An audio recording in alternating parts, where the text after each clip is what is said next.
Good morning, नमस्कार, आदाब, सत श्री अकाल दोस्तों। एक बार फिर आपका अपना प्रिय डॉक्टर आदि कश्यप मुंबई का मानुस आपके लिए लेकर आया आपका मनपसंद प्रोग्राम पॉजिटिव कर्मा। दोस्तों, ये प्रोग्राम मैं प्रस्तुत कर रहा हूं काठमांडू की वैलियों से। आप देख सकते हैं मेरे पीछे कि काठमांडू की कितनी सुंदर वैलियां हैं और यहाँ पे आप पहाड़ हैं, सब कुछ है और आपको सारी कुदरत के जो नजारे होते हैं वो देखने को मिलेंगे। आज की इस विशेष कहानी का शीर्षक है अधूरे जूते वाला लड़का। एक बहुत ही इमोशनल कहानी है, यहाँ पे मैं आपको सुनाना चाहता हूँ। मुझे उम्मीद है कि आपको ये कहानी पसंद आएगी। मिलते हैं एक छोटे से ब्रेक के बाद और फिर देखते हैं और सुनते हैं आपसे कि आपको ये कहानी कैसी लगी। गुड मॉर्निंग, नमस्कार, आदाब, सत श्री अकाल दोस्तों। ये है आपका अपना प्रिय डॉक्टर आदि कश्यप मुंबई शाम मानुस आपके लिए लेकर आया आपका मनपसंद प्रोग्राम पॉजिटिव कर्मा। स्थान है काठमांडू और होटल पावेरा, जहां पे मैं रुका हूं। आज मेरा आखिरी दिन है, यानी कि आज 25 तारीख है और कल मुझे वापस मुंबई जाना है। आज एक विशेष कहानी है काठमांडू से मैं आपको प्रस्तुत कर रहा हूं। कहानी का शीर्षक है अधूरे जूते वाला लड़का। दोस्तों, मुझे उम्मीद है कि आपको ये कहानी पसंद आएगी। शुरुआत करता हूं इस कहानी की कुछ इस प्रकार। मुंबई के चर्च गेट स्टेशन पर एक सर्दी की सुबह थी। भीड़ में सब अपने अपने रास्ते भाग रहे थे। कोई ऑफिस के लिए लेट तो कोई ट्रेन पकड़ने के लिए दौड़ता हुआ नजर आया। लेकिन उन्हीं में एक थे श्री अग्रवाल जी, एक रिटायर्ड बैंक अधिकारी जिनकी आदत थी हर सुबह 6 बजे स्टेशन पर टहलने की और फिर एक कोने में बैठकर गरम गरम चाय पीने की। आज उन्होंने कुछ अलग सा देखा। प्लेटफॉर्म नंबर 3 की सीढ़ियों पर एक छोटा सा 6-7 साल का बालक बैठा हुआ था। उसके बाल बिखरे थे, कपड़े फटे थे, एक पैर में चप्पल थी जबकि दूसरा पैर बिल्कुल नंगा। वो किसी और की तरफ नहीं देख रहा था, वो बस चुपचाप नीचे की ओर देख रहा था। अग्रवाल जी को कुछ खिंचा हुआ महसूस हुआ। वो पास गए और पूछा कि बेटा, तुम्हारे घर वाले कहां पर हैं? बच्चा बोला, मेरे घर वाले नहीं हैं, और उसने सर झुका लिया। उन्होंने देखा कि बच्चा ठंड से कांप रहा है। उन्होंने अपनी शॉल उस बच्चे को दे दी। तुम्हारे पांव ठंडे नहीं हो रहे? बच्चा धीरे से मुस्कुराया और बोला, होते तो हैं बाबूजी, लेकिन क्या करूं, मैंने जमीन से दोस्ती कर ली है, अब दर्द नहीं होता, आदत सी पड़ गई है। यह सुनकर अग्रवाल जी का मन कांप उठा। इतने शांत और सरल शब्दों में इतना गहरा जीवन दर्शन। उन्होंने उससे उसका नाम पूछा। राजू, शायद यही नाम उसने बताया था। स्कूल जाते हो? राजू ने सर हिलाया। नहीं, मां बाबा अब नहीं रहे। स्टेशन पर सामान उठाता हूं, कुछ पैसे मिल जाते हैं, उसी में गुजर बसर कर लेता हूं। अब बाबूजी, इसमें पढ़ाई का समय कहां मिलता है।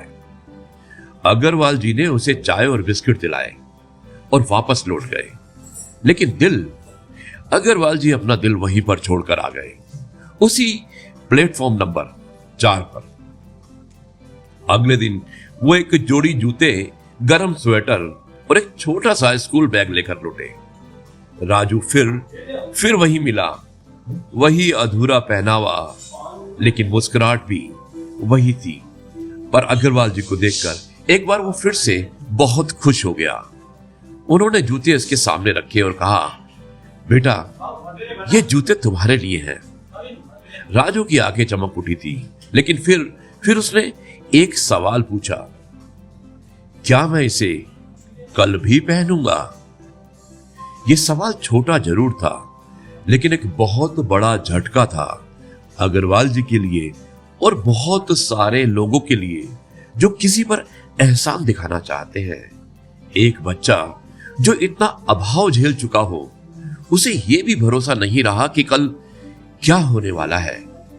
अग्रवाल जी ने जूता उठाया और राजू को भी उठाया और कहा कि तुम्हारा बेटा, ये जूता आज भी तुम्हारा है, कल भी तुम्हारा है और इसके बाद भी सिर्फ और सिर्फ तुम्हारा है।